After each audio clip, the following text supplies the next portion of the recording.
Olá pessoal, sejam todos bem-vindos a mais uma aula do canal Gênios da Física. Hoje nós vamos falar sobre como calcular o momento de inércia para uma geometria, para uma distribuição de massa do tipo aro circular, tá? Então eu vou calcular dois momentos de inércia em eixos de giro, de rotação distintos, e nós vamos ver ao final que o momento de inércia, né, ele dá valores diferentes dependendo do eixo de rotação escolhido para a tua distribuição de massa. Então, pois bem, então nós vamos começar aqui com um aro, né, um aro circular, né, de dimensões aqui de espessura desprezível, né, ele tem um raio R, tá?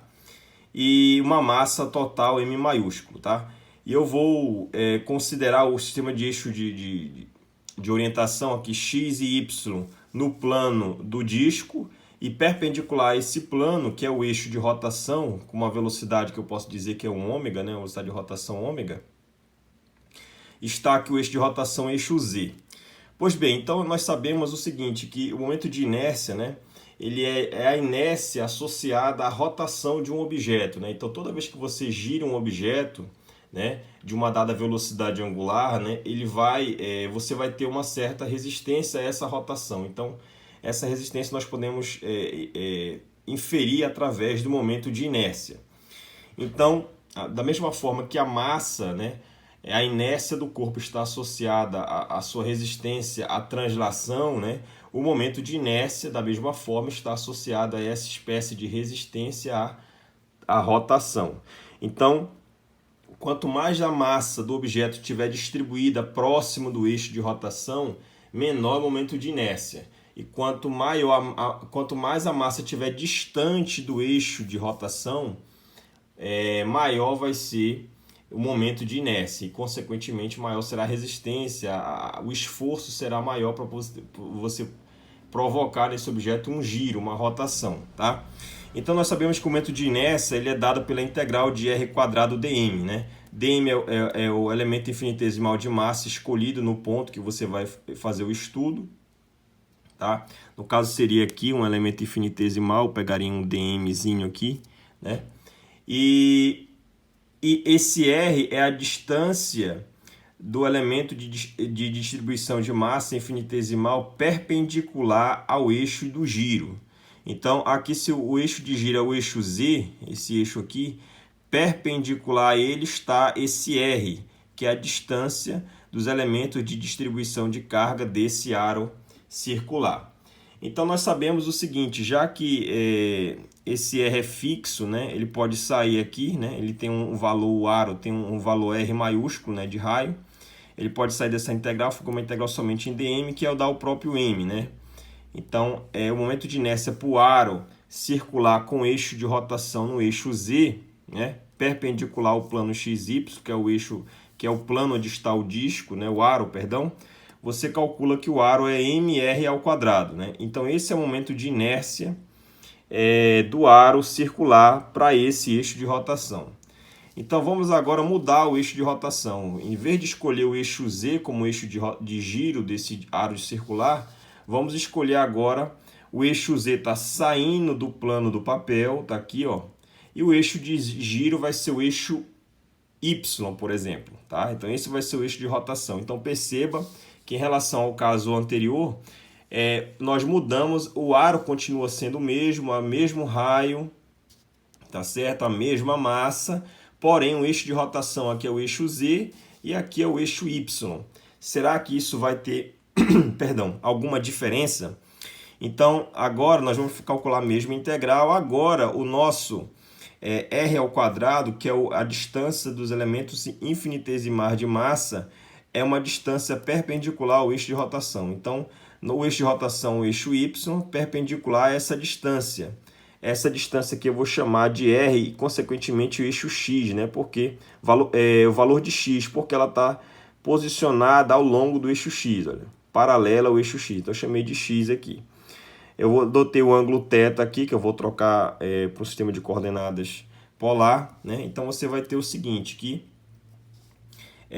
eu vou ter que resolver essa integral. Então, antes de mais nada, meu elemento infinitesimal de massa, que está bem aqui, aqui está o meu dm, né?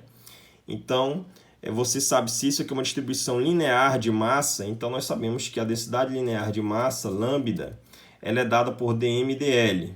Né? Se a massa for homogênea, né? A distribuição de massa for homogênea ao longo do seu comprimento, então isso é a massa total, equivalente à massa total sobre o comprimento total, que é o comprimento de um círculo, né? 2π vezes o raio. Perfeito? Então eu vou trocar aqui onde tem dm por lambda dl, substituir aqui e, obviamente, mudar a integral. Então fica uma integral, o r ao quadrado é x ao quadrado, tá? E dm é lambda dl. Tá aqui, o lambda, como ele não depende da distribuição nem do comprimento, lambda é uma densidade linear de massa constante, né, homogênea do objeto, a massa está distribuída uniformemente ao longo do seu comprimento, então ele pode sair da integral, então fica uma integral de x ao quadrado dl, tá? Percebam o seguinte, né, dl é o elemento infinitesimal de comprimento da tua distribuição, tá certo? Aqui.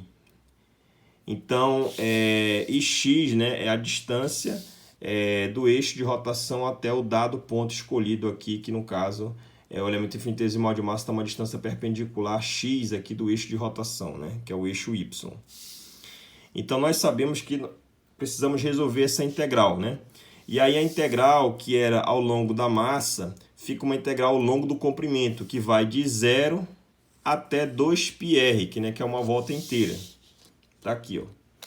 Tá? Então, essa integral, o integrando tem uma contribuição, um valor de x ao quadrado e a variação é em dl. Então, eu tenho que ou mudar dl para x ou dx para dl. Você que vai escolher. Então, eu vou escolher o seguinte. Eu sei que x é r cosseno θ. Né? R é o raio fixo aqui do teu disco, tá? Do teu aro circular, e θ é esse ângulo. Então, o x ele vai ser, se você aqui tem um triângulo retângulo, você pega essa componente, essa distância é a mesma que essa. Então, ela vale r cosseno θ. Então, x é r cosseno θ e dl, já que o elemento infinitesimal dl aqui, ele vai ser o raio r, variação infinitesimal do ângulo, r dθ. E o comprimento total eu sei que de qualquer aro circular, é o ângulo vezes o raio, tá? Em radianos. Então, pois bem, então vou substituir aqui onde tem x² esse valor, né? dl esse valor. E aí a integral em L vai de 0, quando o L for 0, o θ é 0. Quando L for 2πr, o θ vai ser 2π, tá? Você pode olhar aqui nessa relação, tá? Então você mudou a variável de dl para dθ e mudou os limites de integração. Aqui fica uma integral de cosseno quadrado. Você sabe que cosseno quadrado é meio mais meio do cosseno de 2θ. Quando você calcular a integral, essa integral praticamente vai se anular, né?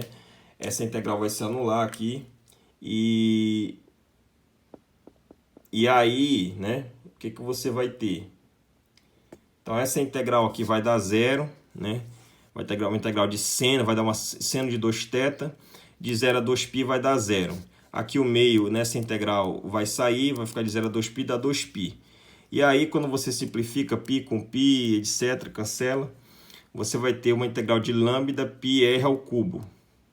E o lambda, o que é? Lambda é a massa total sobre o comprimento total. Então, você substitui aqui massa total sobre o comprimento total, simplifica, e você conclui que o aro, né, o momento de inércia para o aro, agora com o eixo de rotação no eixo y, aqui é o eixo y, e aqui nós obtivemos aqui do lado do eixo z, tá? Então, para o eixo y deu mr² sobre 2. Então, o valor, perceba, apesar de termos a mesma massa e a mesma distância, o mesmo raio, o mesmo aro circular, o momento de inércia aqui deu 1 mr² e aqui deu meio de mr². Então, esse momento de inércia, ele é menor, né? Ele é menor do que o momento de inércia aqui no eixo Z. Então, veja que é diferente o momento de inércia quando você escolhe eixos de rotação distintos, tá? Um é meio e o outro é 1. Então, essa é a ideia do cálculo do momento de inércia, mostrar que ocorre variação do momento de inércia quando você troca o eixo de rotação da tua distribuição de massa, tá? Espero que todos tenham gostado. Até mais e bons estudos!